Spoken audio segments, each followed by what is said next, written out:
Hello artists, here is an update on our situation with the protest against the AI art scraping. Today is January 13th, 2023. In this video I want to talk about some development about Edit's watermark, and then I want to talk about some update that was just released from the GoFundMe fundraiser for human artists. And I also want to mention a new article about Edit and her watermark. I also want to talk about the 80 level article, and then finally about a tweet that went viral on the day of publishing the watermarker. As you might have watched in my previous video, Edit Belai, the concept artist, has published a watermark generator specifically for AI, and it has gone as wildfire. It went viral, and soon after there has been a lot of concerns about the fact that there's a concern that it may be a virus or malware, because the antiviruses, as also I showed in my video, it triggers or flags that exe file as a virus. So because I was trusting of Edit and I know that the exe was legitimate and all this was done properly without any viruses and all this, I was able to open it and demonstrate how the watermarker works. And I do understand that people who don't know Edit, she's a stranger after all to many of you, so you cannot be too careful. So it's definitely understandable that people were kind of concerned or afraid. So it turns out that the flags that were coming up from the antiviruses were basically false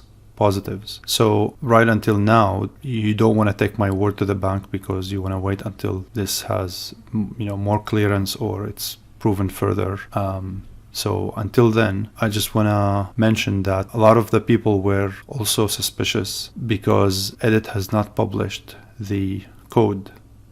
So, they didn't really know what's inside the exe, why the exe is only it's basically 300 megabytes, which is big. So the whole thing is packaged in one exe file to avoid all the steps that can be done using the Python script. So she has gone through that process to make the workflow of watermarking the images easier. So she did publish the code.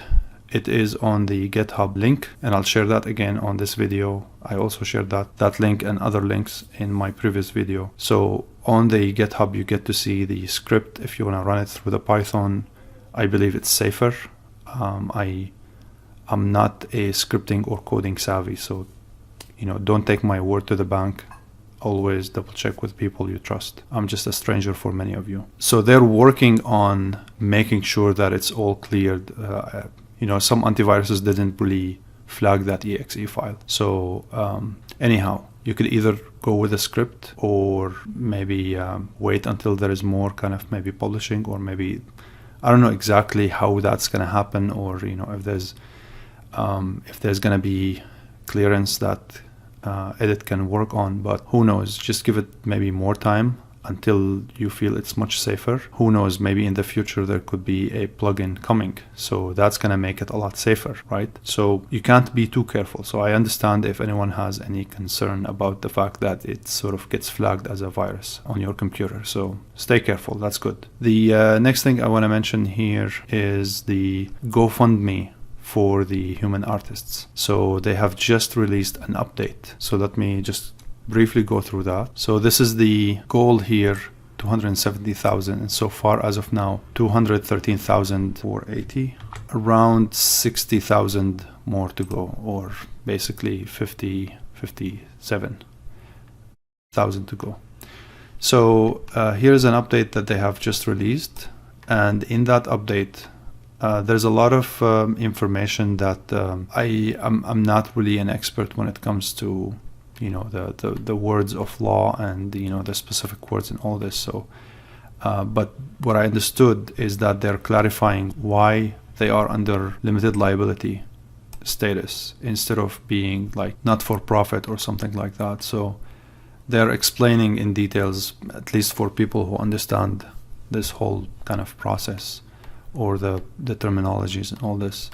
So bottom line is that they're getting really close, and the support that they have been getting has helped them to go much further. So yeah, so there's a lot of information here that you could definitely learn much more about, and I'm not gonna go and read through it because that's gonna bore you to death. Alright, so that is one of the updates.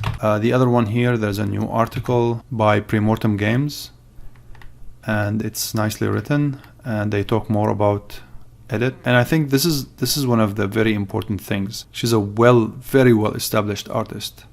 So just imagine someone getting to this point of her career and then suddenly deciding to like, hey, let me make a virus and just ruin my reputation for no reason.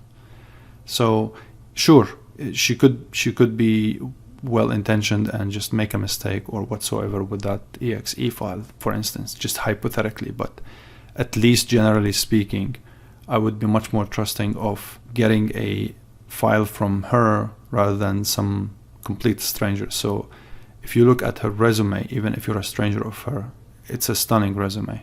And by the way, like at the very least, I could easily just remember that she's one of the jurors of the Rookies since 2019, I believe. So that's freaking amazing. Anyhow, so this article is pretty nice, and they talk about the technical kind of processing of this watermark. Good information to learn about. And I'll also add a link for this article in case you're interested. AT-Level has written an article and they published it, and soon after they took it down. And I believe they took it down because of the concern of that virus and all this.